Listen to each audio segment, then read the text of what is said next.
How to save an image with transparent background in Canva. Hello guys and welcome back to the channel. In today's video, I'm going to show you how you can save an image with a transparent background using Canva on a laptop, computer, iOS or Android. So let's get started. Now, for example, if this is a specific image, like this is a graphic image, and I wish to download it. Now, if you wish to add a background to it, such as you can add design or you can add any kind of background, such as I'm gonna, just put it a shape that will be like this. I'm just gonna make it like simply click on it and click on this, and then I gotta click on layer and send to back. Now you can see that this is the background image, like it would be like this. Now, so if you're willing to download it, you're gonna click on share over here, and then you're gonna click on download.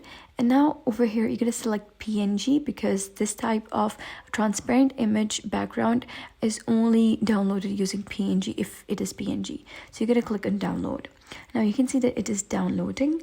But even if you have selected the image format to be PNG, you would notice that once it's downloaded, when you'll open it, the background is still there. The image is not transparent.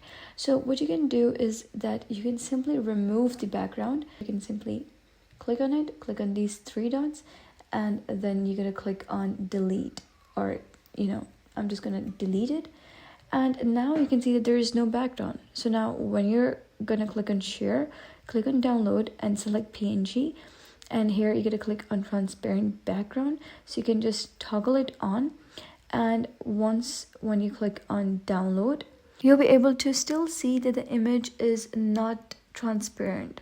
So here you can see it's not transparent.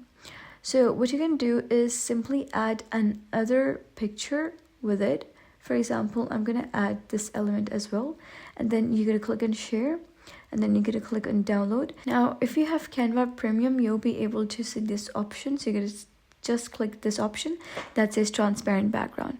And after that, when you download it, you'll be able to notice that both of these images would be downloaded as a PNG with transparent background. So note that you cannot download a single image with a transparent background. You would always need to download 2 of minimum items as a PNG. So that was how you can download or save an image with a transparent background in Canva. So if you found this guide helpful, give it a thumbs up and don't forget to subscribe for more helpful tutorials. I'll see you in the next video.